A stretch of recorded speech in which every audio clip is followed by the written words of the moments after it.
Good evening from Vietnam, Fred. Thanks a lot for spending your time to join our insight sharing and share your stories with our global audience. And on behalf of the listeners, I want to say thank you to you. Well, thank you for inviting me. It's always a pleasure to be asked on something like this. Hey, Fred, have you been to Vietnam before? I've not been to Vietnam. It is one of those places that I'd love to travel to. All of that part of the world, it's somewhere where I need to go. It's kind of it's on my list. It's definitely on my list. Absolutely. Then you have new friend, new family here is waiting. And then if you travel here, you let us know. I make sure that we will stay in the country and and take you around town. Okay. Oh, deal. Absolutely. Yeah, totally. I'll do that. And in our culture, it's very honored if we can have you to do a little introduction about who you are and the work that you do. Can you do that first? Sure. Yeah. So my name is Fred Copestake. I get all sorts of problems with that name. I get people call me chopstick, cupcake, soapflake, cheapskate, oh, no, snowflake even. But it's Copestake. And I'm founder of Brindis, which is a sales training consultancy. Um, Over the last 22 years, I've been around the world 14 times. I've worked in 36 different countries. Vietnam's not one of them. I've trained over 10,000 salespeople, which is, that's been a lot of fun for a start, and it's a real privilege as well, real privilege. And what it's allowed me to do is to spot the kind of the challenges, the things which salespeople need to really understand and do better. And sort of having seen these, that's why I was able to write my first book, Selling Through Partnering Skills. It's a way of getting people to be more collaborative in the way that they sell, so they can be more up to date and they can be more effective. That came out in 2020. It's exactly the same time as something else that we all know. And that was interesting. It didn't make what I've written any less relevant. I would say it's making it even more relevant. But then we started to see some changes which were going to happened. They happened quicker. And then things which are going to happen are also going to happen faster. And that's why I wrote the second book, Hybrid Selling. To deal with those new challenges on top of the ones that we already have to work with, and a little bit like yourself starting the podcast because I couldn't go anywhere anyway. So you start a podcast, I wrote a book. So yeah, that's a little bit about me. What I do is, look, if you want a 30-second, if you want a 10-second version of it, I'm all about having good people doing good things in a good way. That's my Have my good little people doing catchphrase. good things in a good Yeah, way. yeah. Good salespeople, but it's kind of good people in general. Yeah, wonderful, wonderful. Well, let's travel time together because I want to know why you introduced those two books too late. It should have been, scheduled long ago already. So let's travel time and see how everything all started at the beginning for you to get into this amazing journey, traveling the world, training the people to do the best at what they do. All right. Yeah. Actually, an old boss said to me, and I would have been 20 something, that I should write a book when I first started in training. I didn't, obviously. I ignored him. It was brilliant advice. I wish I'd listened. But if you want to go right back, yeah, let's go right back. My first job was in sales, and I was 8 years old. I was 8 years old, and I had 8 years my old. first job in sales. Yeah, so I'll tell you about it. The family, we had a family business, which was a builder's merchants. We sold building materials and kitchens and bathrooms. And every year on Boxing Day, now Boxing Day in the UK is the day after Christmas. It was the sale, so the big sale. We'd reduce the prices on loads of things. And when I was 8, I was allowed to go and help, a little helper. And it was really funny because they kitted me out in like the company uniform. So I had this massive orange polo shirt. It was an adult polo shirt, so like a big kind of brown warehouse coat thing, and they went and they put me in the tile store. So the tile store was where there was like all these tiles which people would put on the bathrooms and kitchens and things. Uh, and the job was it was basically, it was talking to people, helping them choose stuff. It's kind of, I didn't know it was selling. It was really funny actually because the premises was a big old Victorian watermill. So I don't know if you can picture this. You know, it's big, made of big blocks of stone. This thing. And it's in December in the UK, right? Snow on the ground. I'm in a stone building. It was, you know, stone cold. The expression. Yeah, it was freezing, but I was having a really good laugh. I was talking to people, helping them choose stuff. Uh, you know, and kind of that's what sales is, really, isn't it? It's talking to people and helping them. And I loved it. And since then, I've always had some commercial element to what I've done. You know, other holiday jobs. I went to university. I studied commerce with Spanish language, and then I've done commercial stuff ever since. So, but yeah, going right Wow. back in time, 8 years old, first job. So the first time in jail was in sales was when you were 8 years old. But then I want to travel further from sooner further than that. When you was young, what was the dream? Your dream about the best future for yourself? Did you ever have you ever thought that? Um, oh, that's a great question. So I think, and I've done it to a degree. I've been very lucky, you know, that I mentioned in the introduction. I've traveled a lot. I've traveled a lot with work. I've gone to lots of places to meet lots of people, and to do things. And I think that was probably always something I would do. Um, you know, the reason I studied Spanish is because I have Spanish blood. I'm quarter Spanish. My grandparents used to live in Spain. So we used to go and see them regularly. It was very normal for me to travel to be in different kind of a different culture. You know, Spanish culture is different to English, um, and kind of just being able to adapt and flex, and just being in sort of different places. And then on holiday, there's other nationalities there. Um, I thought it would always be something. It would just seem normal to be involved with other people in other places rather than just stuck at home. So that's probably what's driven why I chose that university course, why the very first job I had after university involved travel, and why I've always sought it out in the stuff that I've done. Wow. So But yeah. but in your wildest dream back then, were you ever did you ever thought that you're gonna travel the world 14 times and visited that many countries? Um, to be honest, at that age, I was probably more bothered about getting one of those ice creams that came in a little hollowed out lemon. That was the highest priority on my list. And chocolate milk. You could get chocolate milkshake in the bars we used to go to. Like with dad would go and have a beer, and I'd have this little chocolate milk. So no, I'm being silly. Eh, I don't really know. I can't remember whether that was the dream or whether it was just that that's kind of it was normal. Um, you know, my grandparents used to holiday. My English grandparents used to holiday quite a lot. They would always come back with stories of where they'd been. Um, so yeah, I guess that has probably got quite a big part to do with why travel and people and different things, different places has always been high on the agenda. So so from being a salesperson, travel and do the sales, being this professional sales coach and helping people to improving their selling capability is a huge gap in between. There's huge difference in between, right? So how did you ended up to do the job that you're doing now? So so I left university. I had a job. It was involved in sales, and I kind of went into marketing and then back into sales. I ended up again a lot of travel in the job. My job was business development manager for Western Europe. There you go. It translated, that means go to cold countries and see if you can help them sell more stuff.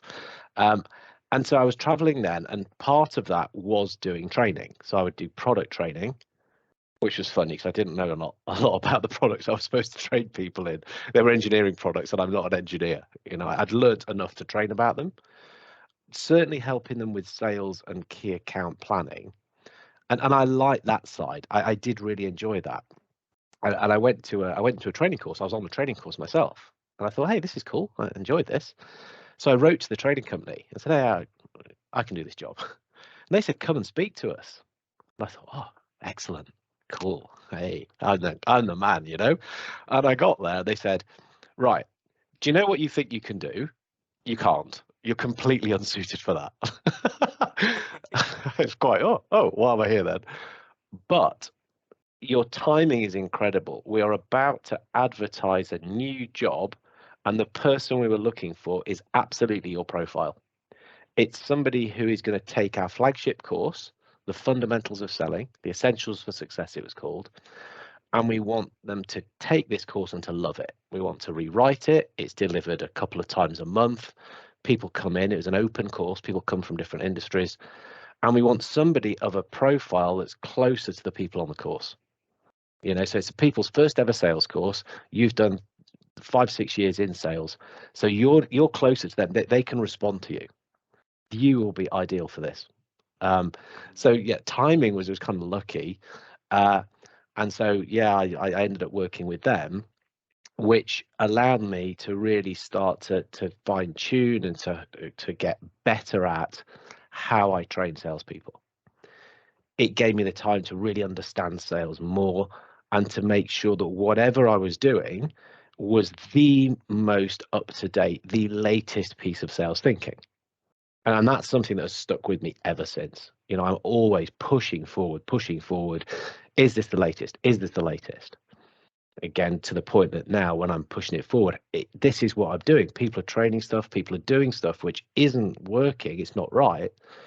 Well, I'm going to take this and push it out even further, and that's why I got to write the books. But back in the day, so 22 years ago, that was when I had the opportunity to go to work for this company, and just that's why I had to train so many people, and you know, I've been doing it a long time. But the stuff that I learned then and those foundations about just, yeah, we've got to be offering the best thing. Let's keep pushing it forward. Let's blow the other kind of offers out of the water. That's stuck with me ever since. Wow. Right. I have a lot of executive friends. By the time that they retire, the two things that normally they share with me about their regrets. One is they could have started the company earlier, but they didn't do it. And second is they could have write a book to share their stories, and they yet doing it also. So you do both. I want to say congratulations on that. I want to bring you back to the 22 years ago. All right, when you start your company, you know, you've been success in the sales career, and then you move into having your own company. It's risky. There's a lot of, new thing in there. And why Yeah. did you do it? So actually, so the company is 16, 17 years old. So I trained, I was an employed trainer with the company when I first started. But when I mean, again, you know, the company Brindis has been around, you know, a long time. I had an amazing opportunity. You know, I've been in the right place at the right time a number of times. Um, People could say that's lucky, but of course you make your own luck. You know, and what happened here was that we were working with a company called Grupo Modelo, Eurocermex, which were the distributors of Mexican beer. You know Corona. When Yes, Corona yes. was a good thing, Yeah. a beer that you put a lime into. Okay, we worked with them, and we did a conference in London. I was the speaker. Then they said, "Oh, we got another one in Germany to train a small team. Then we want the managers trained at an event in Italy." And I did a couple of these, and we said to them, "Look, we understand your business now. What you could do is set an academy up. Set an academy up to get all the distributor salespeople to come to you, keep training them, win hearts and minds, keep them fresh, and really kind of give them a great experience. Because in that world, it's about being in their mind." True. They came back and said, and they came to me actually and said, "Look, we love the idea. We can't do it in the way the company has proposed. Would you like to do it, Fred?" Uh, which put me in a really interesting position, as you can imagine. Um, so I went to the boss. I went to the guy. I said, "Look, that's what they've told me." And he said, "Okay, Freddie, you've done the right thing coming to us. Any other client, I'd say no. But you get these guys. I mean, I speak Spanish to them most of the time. I understand how they think because a lot of the guys are Mexican. Um, I was very close to them." And he said that in this case, look, it's your choice. What do you want to do? I said, "Andrew, let me think about this for a while." fly around the world helping people to sell beer better. What do you think I want to do? And he goes, yeah, I thought you would say that, and we don't want to get in your don't want to get in your way. And but get this, it's even better than that. He said, how are you going to work with them? I said, well, funnily enough, they don't we don't want to make it an employment. They would prefer me to work for them as a consultant. So I'm going to set up my own business to do that for them with guaranteed amount of work. I mean, can you imagine? And he said, are they going to use all of your time? And it's like, well, no, they're not actually. It's 80%. He said, well, can we have the other 20? So I left the business, set up my own, but carried on working with them with my old clients that I was working with. I mean, it was talk about having the cake and the icing on top of it. It was Wow. brilliant. It Wow. was very, very cool. Yeah. So again, it was brilliant to set it up so I was able to go and work in that way straight away when I set it myself up. It was probably an easier start than most people would have. Yeah. Yeah, but coming back to now, I feel as though we're starting again sometimes. But actually, now I am starting. I am kind of starting again in my head. I'm starting again because I've changed how I do everything. But I'm sure we'll come to this part. We'll come to the present in a minute. But Fred, I have another guest came to our show about a week ago. His name is Jonathan Passmore. So he's the vice president for product solution at Coach Hub. So it's one of the digital coaching companies, a really, really a big one. And he said that he used a story from a golfer who said that the more he practice, right, the luckier he get. So I think that the luck Yeah, is just a factor, but the hard works that you put out bring you the opportunity, brought you the opportunity to, to start on your own and build a career, phenomenal career like that. So yeah. I think yeah, I know that it's actually I can't remember if the golfer is Jack Nicklaus or Nick Faldo, but yeah, it's quite a famous quote. And yeah, I look at myself, and it's not luck that I could speak Spanish. I learned Spanish. Okay, I was interested in it because of family. It's not luck that I got a degree in commerce and Spanish. It's not luck that I'd had the successful sales career. It's not luck that I taught myself to train really well and made sure that everything we were doing was bang up to date. It's not luck that we'd done great deals with these guys on those first things. So yeah. you must be But of very course proud of yourself. I'm British, so we don't blow our own trumpet so much. Fred, for the 20 something years, how many years you been in sales and sales training now? So 22, no, it's 23. So yeah, 23 years. We're coming up to the end of the year, aren't we? Yeah. So 23 years in sales training, and then 5 years before that selling. Mm. Well, I say five So years selling, 23 years selling, sales training. I mean, you still have to sell sales training. It's still, yeah. so I let's find say it really funny when people say, oh, yeah, well, trainers, they don't sell, blah, blah, blah.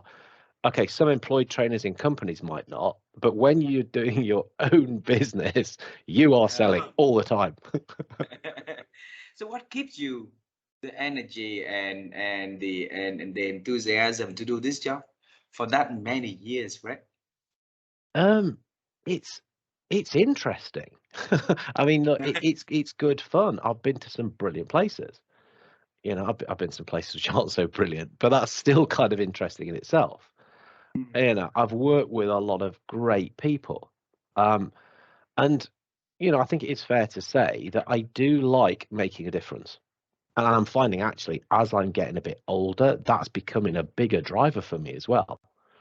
Maybe when I was a bit younger, it's like, yeah, training pays okay, and I get to stay in some nice places, and yeah, it's all right. Now it's, well, yeah, you get that, though I'm actually traveling less now. I'm pretty much taking travel out the agenda. Uh, but the ability to really have impact and make a difference for people, that is quite a drive for me. I've started to understand that probably more than I ever thought. So that gives me quite a lot of energy. Yeah, I like learning stuff, and I like sharing stuff. Beautiful. Oh, Thank perfect job you. then. It's perfect job. It Oh, I can is, make isn't sure I'm getting all the latest. Like I said, I learned this 22 years ago. All the latest stuff that's going on. How can I package that? How can I make it work it into a way that people can then use it to make a difference for themselves, which of course is then makes me successful too. So Yeah. Hey, everybody's winning. quick question about that. If you rewind your whole career, right, and share some tips that make you success in this career, and what would those be, Fred? I mean, the easiest tip to give to anybody to do with sales in any way, shape, or form is be curious. Be Be curious. curious, yeah, be nosy. Try to learn stuff. I mean, it works just with work from client point of view. Ask Mm, people questions, understand what makes them tick as a person, what's their business doing, how do they do it. You mm, can't ask enough questions. But from a kind of a bigger perspective, being curious about how things work and, how can you do things better? How can you learn? How can you move stuff forward? Um, that would probably, and I don't know if this is part of the same tip or another tip, but it's a good piece of thinking. It's to have a growth mindset. It's always be looking to try to grow. Now, I'm not so sure whether people have a choice over that. I don't know. I'm still really investigating this. Some people mm, naturally they want to get better, they want to grow. They're coachable, they take things on board. They're like a sponge. They try stuff, they implement it, they do it. Some people spend more time arguing why something won't work or just mm. sit going, no, no, fixed. No.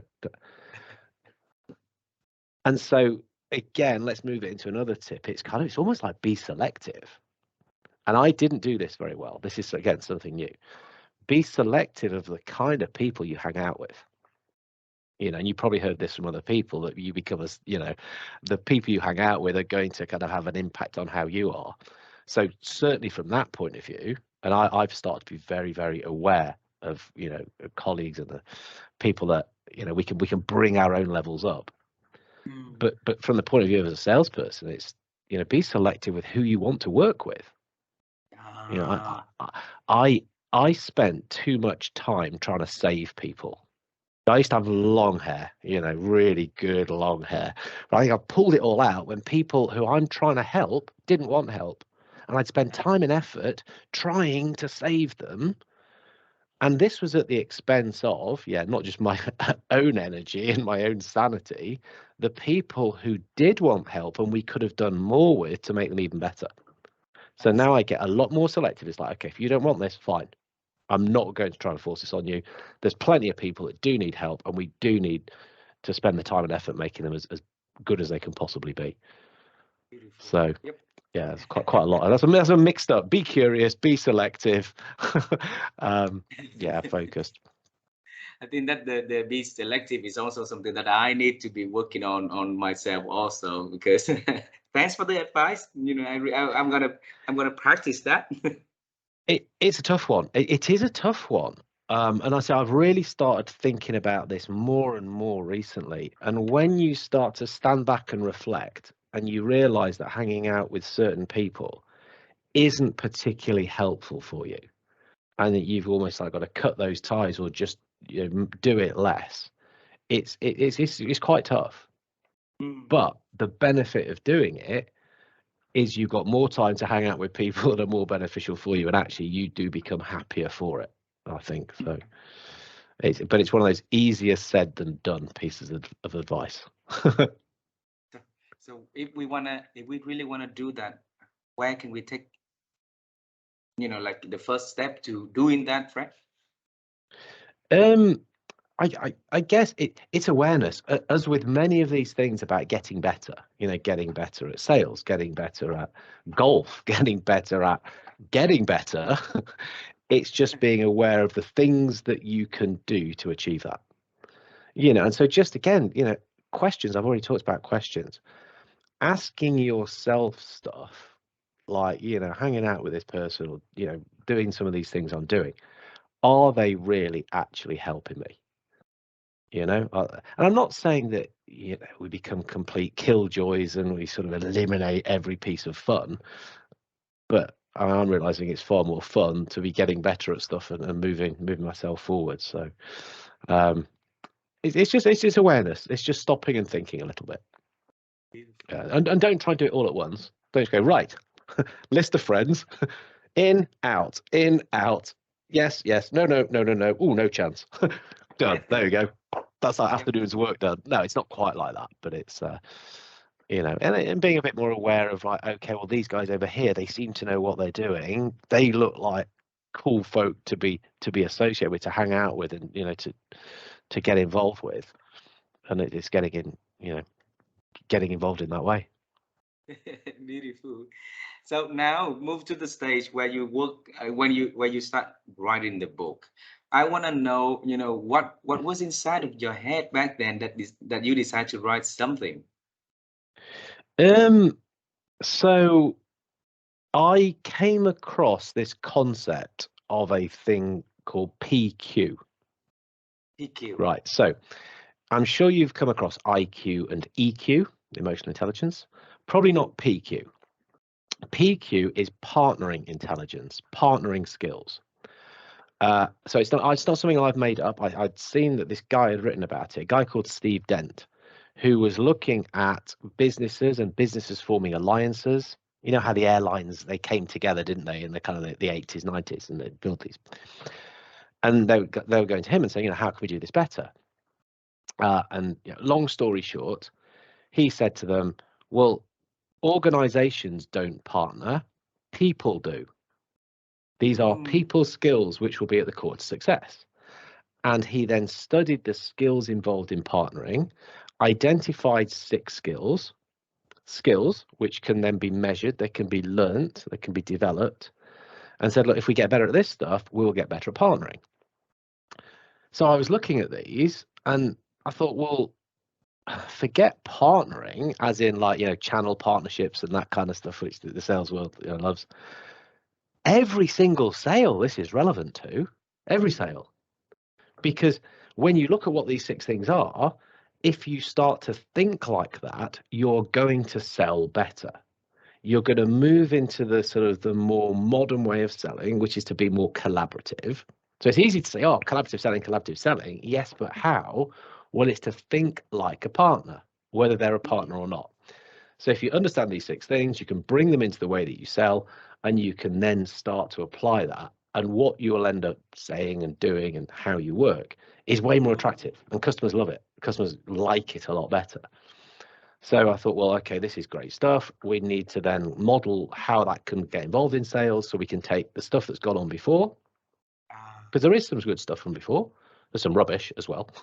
We take these elements of PQ, we bring them together, with a framework, and that's the stuff we need to get out to people. Right. mm, Cool. That's the book then. That's what the book has got to do. So we've got this as the core for everything that we're now doing, to start pushing out and start to share that message. And so wow. that was the thinking behind the first book. That was 2018, end of 2018, 2019 that I started writing it. Took quite a long time. Wow. The So second book I wrote really quickly, but super quick, because I before knew we how move to by then. before, But the before we first one, move I to the kind of second did it book, on my own thing. Yeah. let's hold on for 1 second before we move to the second book. And what is the 6 partnering skills that you Yeah. mentioned in here? Sorry, I should have gone through those. So yeah, this is good. So if you think about it, think as a salesperson. If as business owners listening to this, again, I would say these skills are right. Even just think about, your partner, your life partner. These things work. But when I look at it with this sales vision on, so they all work together. But we'll go through just 6. So first one is trust. Trust. Oh, Foundation of relationships, great communication, trust. We need to understand trust. We need to know how to build it. Things that we can do to get better at that. Trustable, trustable. So trustworthy for customers, but also we can trust them. Trust is number 1. 2, win-win focus. Yeah, oh, we've got to look for mutual benefit. We've got to make sure that we're doing things that both parties are happy with. mhm. And this is kind of almost brought even more into the thinking with the third element, which is being comfortable with interdependence. Mm, Interdependence, not independence. So some salespeople, they're like these lone wolves, aren't they? They go off, they do their own thing. But in a partnership, you're interdependent. So from a sales point of view, you think with the customer, well, their success is my success. I can help them do what they're trying to do, if I can help them deliver results, get the outcomes they're looking for, well, that's great. They'll think I'm great. They'll buy more from me. Happy days. Beautiful. Trust, win-win focus, interdependence. Fourth, transparency. Transparency. That's the word I use now. Steve Dent spoke about self-disclosure and feedback. So Mm, self-disclosure, you've got to give a little bit of yourself. You can't expect people to be mind readers. They don't know what you're thinking. They don't know what's important to you. We've got to tell them. But also the feedback element, we've got to, give people the knowledge of their blind spots and the stuff that they might be doing or not doing. Yeah, mm, the typical one with sales is that, we've said with the customer, right, you're going to do this, I'm going to do this. That's all very good. And the customer doesn't do what they've said they're going to do, which is then going to affect the whole relationship and their results. Now, some salespeople won't say anything. But what I say is, no, we've got to go to them and say, hey, look, you said you're going to do this. You're not doing it. That's holding us all up. So, we give feedback to people. We need to be comfortable with change, is number 5. Salespeople, we sell change. we we want people to do things differently. We want them to think differently. So we've got to understand change. Change is tough, and the going through change isn't easy.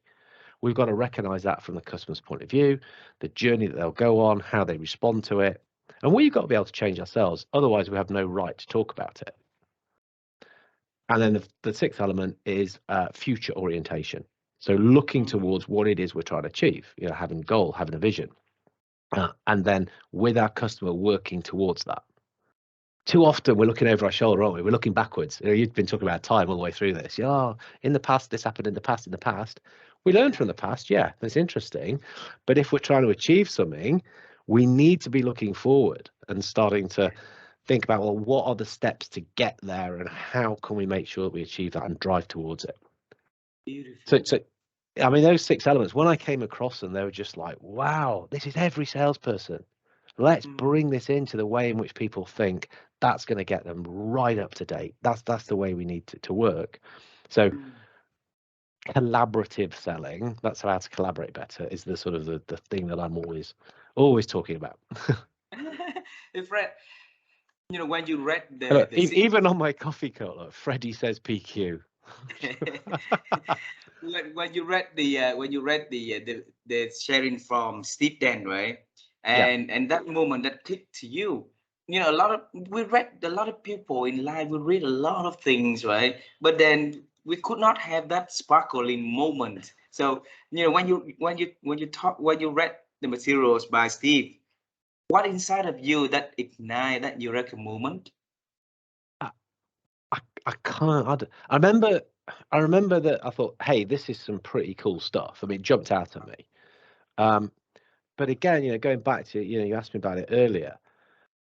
When I got the first training job, it was always about, how can we make this thing better? And so I'd be always on the lookout for what things can we bring in, what modern thinking is there, how can we make this better? How can we help people to start to develop themselves? So my brain has always been kind of attuned to pulling things in. If it's going to get us better, it's in. That's how I look at stuff. That's how I still look at stuff now.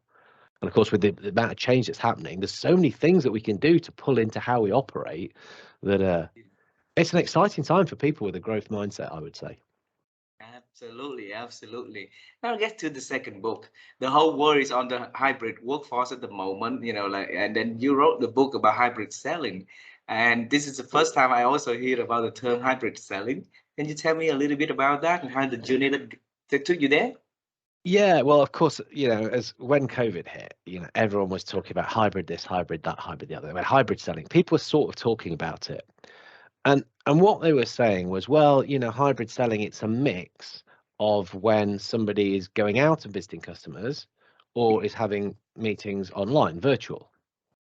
Oh, no, that's not hybrid. There's nothing special about that. It's always been a possibility. It's just that virtual selling, which has already got a name, yeah, is something we're going to do more of. That's not really that massive. If we want to talk about hybrid selling, let's take the point that hybrid is about mixing stuff in, and that now, because of the virtual, but some other things which are happening and will happen, as a salesperson, we need to mix even more stuff into our approach than ever. there. So the analogy, if you like, is imagine that you're playing the drum. You've got a drumstick and a little drum, and you sit there tapping it away. Tap, tap, tap, tap, tap, tap, tap, tap, tap. It's not a very good performance, is it? What you need is a big drum kit, with different cymbals and different size drums and different things you can hit to make a different sound. And you play all of these and you hit them at the right time, and you've got the big flashing lights. And if you're, what's the American guy's name? The guy from Motley Crue, who then he's in a roller coaster and his drum kit goes upside down and he travels around. That's what we need to do. We need to have all of these things at our disposal. So I just took the stance. That's what hybrid selling is.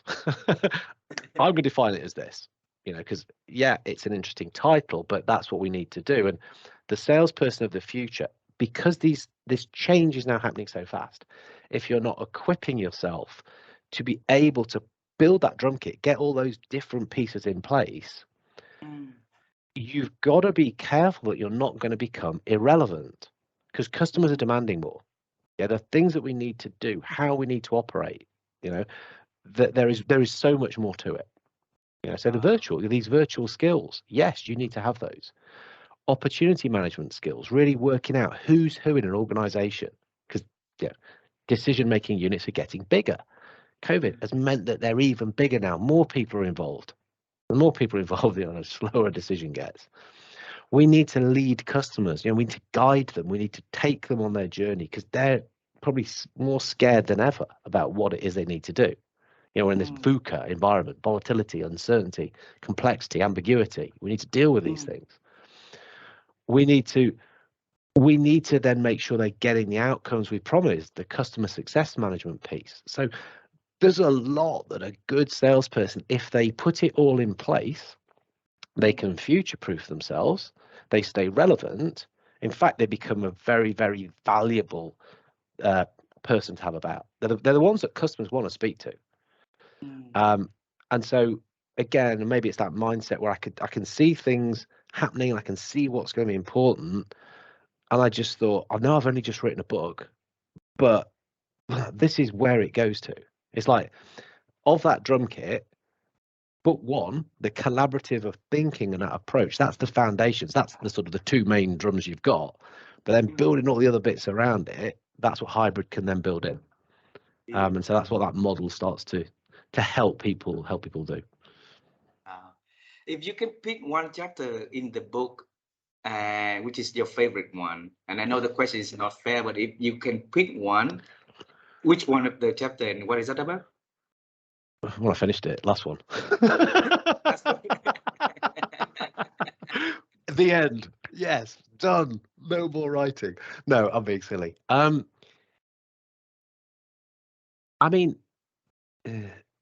There's two books, one chapter. Both of them have an introduction which explains why I've done it. And so I would say that that's quite important. So it would almost be wrong of me to pick the introduction from either of them. They're both very important at the time I wrote. They're actually, both books are written in sections. And the last section, they've both got 3 sections. The last section in each book is all about implementing stuff. So it's all very well giving people ideas and hints and tips and stuff. But one of the other things I say is that implementation is more important than information. So it's like, look, here you go. Here's the stuff. Here's what's good things in the past. Here's the PQ. Here's how it comes together. Here's the model. Here's how you can apply the model. Here is how you can actually go away and do it. Take this little test. Use these ways to drive the activity that's going to make the difference for you. So it's kind of wrong to pick a chapter, because the whole thing is deliberately built to come together in a specific way. Got it. So I definitely will go on, to order the hybrid selling book and then try to learn from there also. So I'll let you know how our feedbacks after that. Okay. My wife and I, we both come from commercial background, so we love reading, selling books. So I would definitely share that in my network also. Cool. In that case, what I will do is, both books also come accompanied with a scorecard. So this scorecard, again, it's about helping people do stuff. Don't just read it, put it on the pile, then take the photo at the end of the year. 52 books. Look how many things I've read. Yeah, but what have you done? Nothing. It's better to read one book a load of times. This scorecard I'll give you a link to afterwards. You can go, and if you want to put it in the show notes, I mean, please do.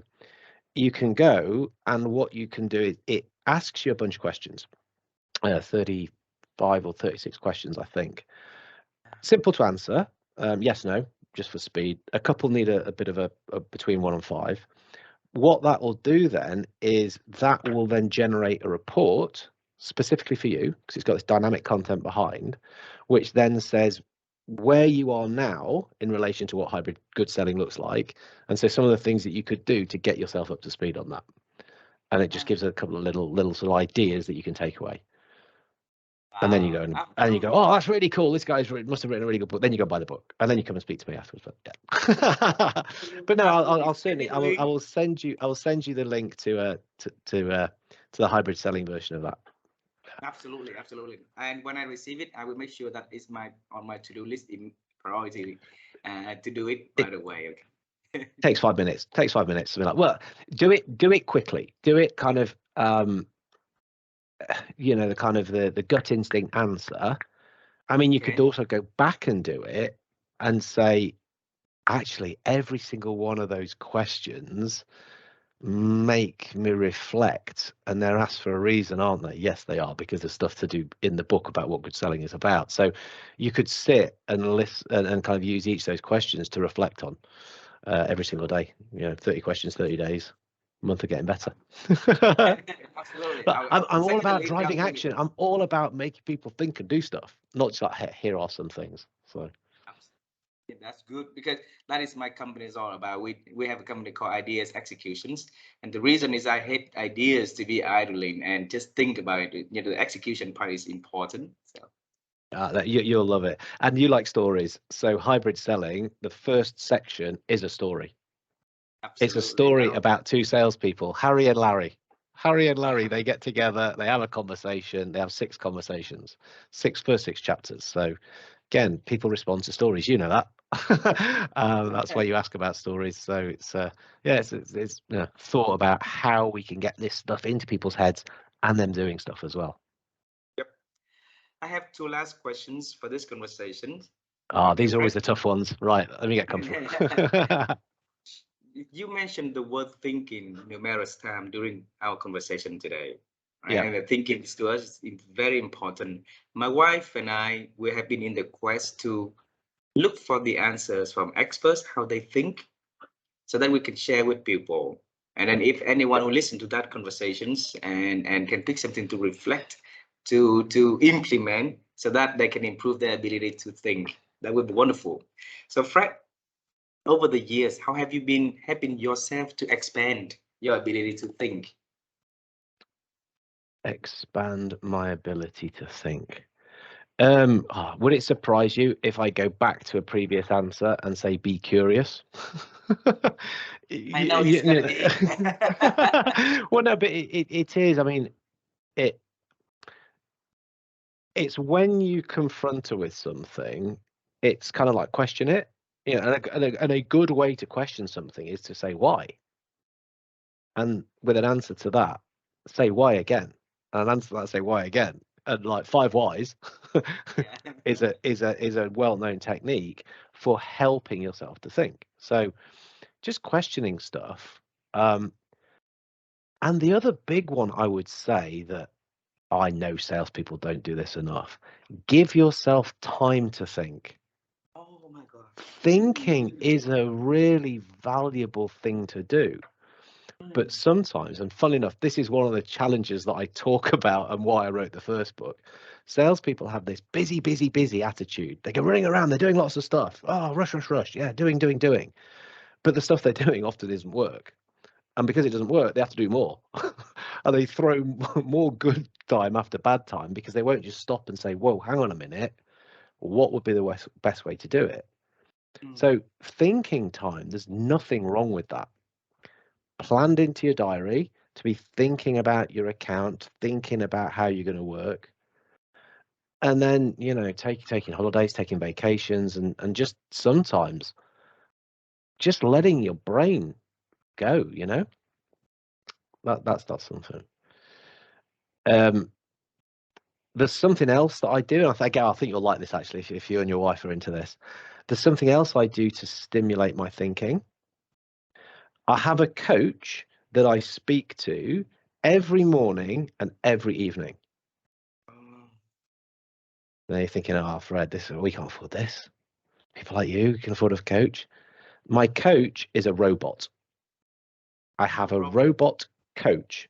So another thing for you to do, oh, this is awesome. You're going to love this. You're going to do no work for the rest of the day, is Rocky.ai.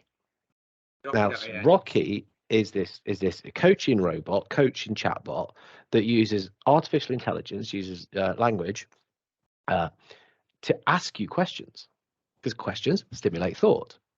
So for morning mindset, for evening reflection, Rocky's on my phone. Open it up. You can actually talk to it now. I just tend to type because it slows me down a little bit.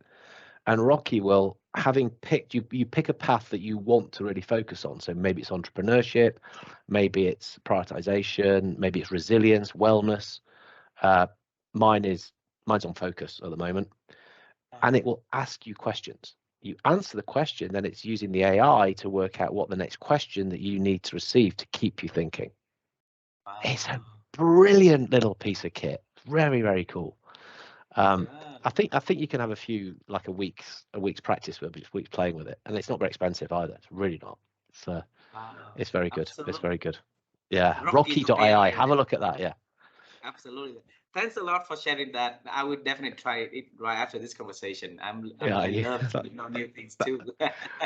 well, it makes you do two things. It makes you think about the question, and then it makes you think about, well, how can you be so good at asking me these questions just as a robot? Well, because the artificial intelligence, it's got access to every question ever asked, you know, and knows how to do it. It's good. And look, you know, it's about stimulating yourself to think. So that's how I do that, and it gets the day off to a start really, really well. First thing I do, and then in the evening, it's again just widening the whole thing down. Thanks for sharing that. Take time to think, put it onto a diary, right, every day. Yeah, Second is be curious and ask questions, ask a lot of yeah. questions. And the third one is talking to Talk, Rocky.ai, talk to the a robot. robot. Talk to a robot. It's kind of, yeah. It's, you know, the diary to give yourself time to think. But, you know, people talk about journaling. It's a little bit like that actually. It's kind of like an electronic journal, I guess. But you're prompted to ask stuff. So it's bringing a lot of clever elements into it, um, and it's based on the concept of positive psychology. I actually had one of the psychologists on my own podcast that talking about it.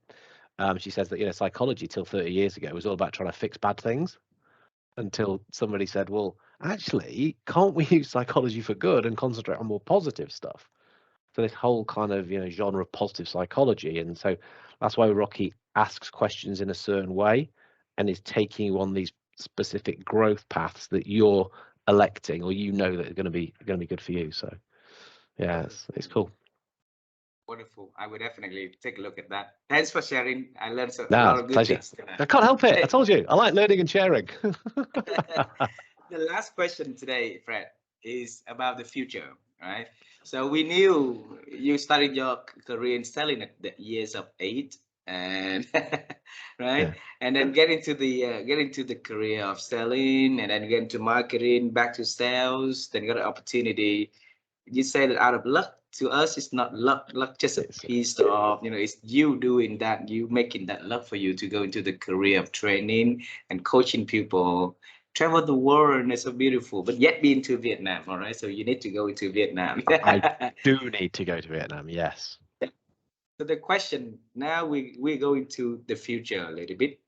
Is there anything that Fred Copestake is working on and he's happy, he's exciting, he wants to share with our audience so together we can celebrate with you in advance?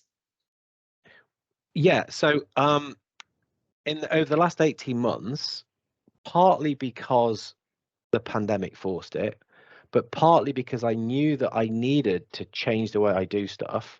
and that's when obviously the first book came out. I've changed completely the way I'm delivering training. It used to Mm, be that I would jump on a plane, I would go somewhere, and we'd do 2, 3, 4, 5 days training, which was great. It was good fun. But really, it's not the best way to work because you give people too much stuff. I've talked about implementation. You say, right, and this, and this, and this, and this, and this, and this, and this, and you're like, which one of those do I do? So I've completely reformatted the way in which training is delivered. And so the sort of, there's a couple of things. I have the academy, but I've also got the accelerator. The accelerator has 10 component parts. There's 10 bits all about helping people learn stuff and do stuff. So we do have some virtual instructor-led stuff, 3 hours every couple of weeks. Then coaching, instructor-led coaching, group coaching. Rocky is part of that program. Videos are available to put people up. The community, I talked about hanging around with people that are on the same kind of journey as you. The community is another important part. Some of the podcasts I'm doing are very deliberate to feed into that. So there's 10 bits which this whole training is now formatted around to share collaborative selling to as many people as possible. That's more of the program, 12 weeks, 12-week program. mm, Or have we got the academy where that's a kind of an always on subscription type thing, which people can come in. And so I've learned this stuff, I like learning. I went to some quite serious training to understand how to do this stuff better. That allows me to just deliver stuff, I think, in a way more effective form. But also, certainly with the academy, more people can start to get involved because that's like an important part when I want to kind of spread the word. So that's where we're going. That's where we're headed. It's exciting from the terms of I can have more impact, or we can have more impact. More people can start doing this because it's not so relevant it's not so tied to, sorry, arriving in one place and sort of using the time just for that. I can sort of spread far wider, so we can have more impact on that. So that's the professional excitement of delivering it that way. The personal excitement is that it actually makes it spaceless, timeless and spaceless. So when I come to Vietnam, I could come for a month. I could yeah, come for two months. I could come for a year. I could live yeah. there and You can still live be anywhere you delivering want. the stuff I'm doing. Absolutely. So that from a point of view of impact to the people I want to work with, but the impact on my own life, like myself, my wife, and so we can go and we can do stuff in a way which is, very much aligned with how we want to be. Mm. It's very cool. I mean, at the moment, yeah, we're doing it in the UK. We're sat at home. It's dead cold outside. That's why I've got this top on like this. But yeah, it's the future's looking pretty cool actually. There's a lot of exciting stuff because I've been building these foundations and have these things that I want to share, and I want to get the word out there. And you're helping me do it, which is even cooler. Very very thankful for the opportunity. Hey Fred, I really admire the mentality that you are having is trying to add more value, is try to find somewhere something that you can do better for yourself and have more impact on the lives of people. And that is how the whole journey getting more beautiful along the way. So I wish that you will have a lot of support that you need. I wish that you're gonna have a lot of good things are gonna come to you, and I want to say thank you for spending your time joining our show. I'll see you in Vietnam one day. All right. You will, but be careful what you wish for. You don't know how long it's going to be for. I'm No, here, so brilliant. make it 1 month. So Yeah, no, it's no, seriously, thank you so much for just letting me share some of this stuff and some questions which have really made me think about stuff a bit better as well. So, yeah.